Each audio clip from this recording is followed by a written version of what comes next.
5 players that need to make the opening day roster. Let's go talk about it. Before I get started, if you are new to the channel, think about subscribing down below to help us get to 30K by opening day. Hit the like button, the bell button, the share button. I don't care. Hit whatever button you want. And also, today's video is brought to you by your #1 source for all your sports betting needs, BetOnline. You'll find the latest odds, team matchup info, player news, and game trends at BetOnline. Use the code BELIEVE, B-L-E-A-V, to get a 50% welcome bonus. BetOnline, where the game starts. Starting off this list, I have Hayden Wesneski. Remember Hayden Wesneski? He went from the Yankees to the Cubs in the Scott Efros trade before the trade deadline. And this trade is looking pretty good for the Cubbies. So far this spring, Wesneski, 3 games started, 8 2/3 innings pitched, 11 strikeouts, no runs allowed. That is not too shabby, if you ask me. He actually pitched for the Cubs a little bit down the stretch last year. 6 games, 4 of those starts, 33 innings, a 2.18 ERA, a 3.20 FIP. The bread and butter with Wesneski is the slider, already at a 60 currently. The fastball, it's whatever, league average, it's fine, but he has a couple other pitches as well. He's got a changeup and a cutter, but the slider is absolutely his go-to pitch. Like I said, he came over in the Scott Efros trade, and I don't know, I think the Yankees would love to have this guy right now, but the Cubs, they got a bit of a birthday gift here. To me, I think he needs to be in this rotation. It's not a bad looking rotation as of right now. I feel like it lacks an ace. You got Stroman, you signed Tyon in the offseason, you got another younger guy, and Justin Steele. Smiley is fine. But Wesneski, this is a guy I feel like should be inserted into this rotation in the 5 spot. I don't really see a point with having him go down to the minor leagues again. With the Yankees, 19 starts, he looked really good. 3.51 ERA over the 19 starts. But with the Cubs, his ERA actually was not very good with the Cubs last year in AAA, but he had a 3.36 FIP, 10 strikeouts per 9. To me, the fact that he already showed what he can do in the major leagues last year down the stretch, and he's having a good spring, I don't really see a reason to send him down to the minors to start off the season. I think he should be on the Cubs opening day roster. Up next, I have Oscar Colas, an international signing out of Cuba for the White Sox not too long ago. He came over as a hitter and a pitcher, but now he's focusing strictly on hitting. And it's showing here in spring training. 33 at-bats, 12 hits, a 364 batting average, a 382 on base, a 958 OPS overall, 2 homers, few RBIs.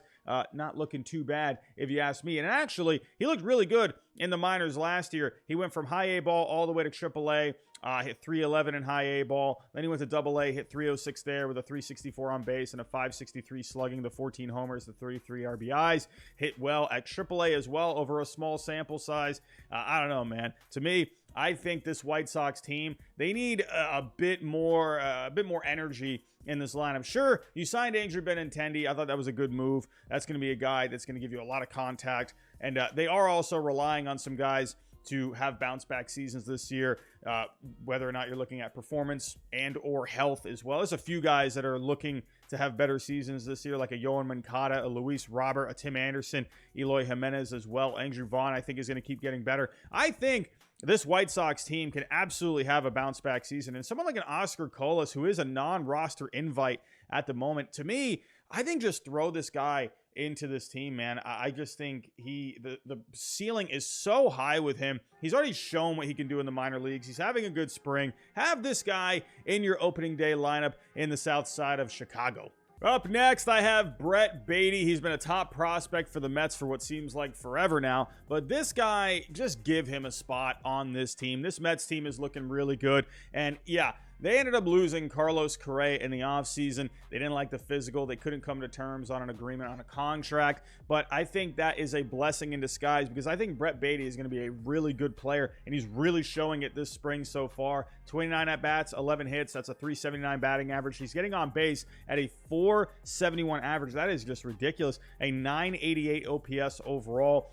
Brett Beatty, to me, I think would be a really solid addition for this team. You got a guy here who can just put the bat on the ball. He's got power as well. He's good in the field. And to me, having him as your opening day third baseman, I think would be a good idea because you can move Eduardo Escobar into the designated hitter role. You can have Vogelbach go to the bench. But Eduardo Escobar, that's a switch hitter who's not very good defensively. I think a better glove with Beatty at third base would be a much better option for the Mets. And then Escobar, he can hit from both sides of the plate. I think overall, that's just going to be a very nice option for the DH spot. Brett Beatty, again, having a good spring. And last year in the minor leagues, he hit extremely well. He did come up to the majors at the end of the season, 11 games. Didn't really do a whole bunch. Had a couple of homers. But he really showed what he can do in the minors last year. In Double-A, he hit .312 with a .406 on base, a .544 slugging, 19 homers, 59 RBIs. To me, I don't know. I think this guy, you got to throw him into the major leagues. You got to throw him into the deep end. He has shown what he can do in the minor leagues. You know, sure, could you have him start out the year at AAA? He had 6 games there last year. I think that is an option. But to me, I think he is already showing what he can do already at this level in spring training. I would personally put him at third base, and then I would put Escobar at the DH spot. Coming in next, I have Jordan Walker. This guy is having a heck of a spring. Take a look at these numbers. So far in 37 ABs, he's got 15 hits, 3 homers, 7 RBIs. Overall, he's hitting .405 with a .405 on base and a 1.135 OPS. That's actually third right now among all the players in spring training. This guy has got to be in this Cardinals lineup opening day. If we go take a look here, he hasn't played in AAA, but in AA last year, he was absolutely killing it. 119 games. He hit .306 with a .388 on base, a .510 slugging, 19 homers. He even has some speed. He had 22 stolen bases last year. I don't know, man. To me, I think he should be in this lineup. I understand, you know, he was third baseman, and then he was getting some looks out in the outfield this spring. He's kind of blocked at those positions with Arenado, and the Cardinals got a pretty full outfield at the moment. I would just put him at DH. And Fangraphs agrees. To me, I would put Jordan Walker in here. You can rotate guys in and out. You got O'Neill out in center field. You got Carlson out in right field. You got Newt Barr, who's with Japan right now. He's out in left field. But I think Walker, have him as your DH. This just adds just a really good bat to your lineup. I mean, sure, you know, we got some other guys here that could possibly, you know, have some DH spots, like a Juan Yepes, maybe like a Nolan Gorman. But Walker right now is taking this job by the horns, and he is just, to me, I don't see how you cannot put him in this Cardinals lineup on opening day. He's looking absolutely fantastic. This Cardinals lineup would be extremely good with Jordan Walker in it. Last but not least, I have Anthony Volpe. Listen, as a Red Sox fan, I hate talking about this, but I've watched this Yankee team over the years, and they need this kind of a player, someone that has a good bat and has speed as well. I feel like the Yankees really lack that. When you look at this Yankee lineup, you know, they didn't really do a whole lot in the offseason. Sure, you added Carlos Rodon. Who knows when he's going to be back. You did bring back Judge, but this lineup really isn't a whole lot different. I don't know. To me, there's a lot of age in this lineup. There's guys last year that just really underperformed. I like, you know, this lineup overall, but I just feel like it's missing something. I feel like it's missing energy, and I feel like someone like Volpe would really add a lot of energy to this lineup and just add a lot of energy to the Bronx in general, more energy for the fans. I feel like the fans would love this. To me, this is your next Jeter. Like, this is your next big player. And, you know, Oswald Peraza right now, it looks like he is the leading candidate for the shortstop spot. And I'm okay with that. I like Peraza. I'm putting Volpe on this team too. I'm just going to inject some, again, the word energy. I'm going to inject some energy into this team. Now, let's get to the numbers really quick. Volpe is having himself a good spring. 28 at-bats, 9 hits, got a couple of homers as well. A few stolen bases too, hitting .321 with a .424 on base and 1103 OPS. He's proving it this spring. And last year, he was good as well. He got off to a bit of a slow start, and then he really heated up in Double-A. 110 games, hit .251, .348 on base, .472 slugging. Again, slow start last year, but he really finished strong. Ended up getting called up to AAA. Had 18 homers, 60 RBIs. He had 44 stolen bases.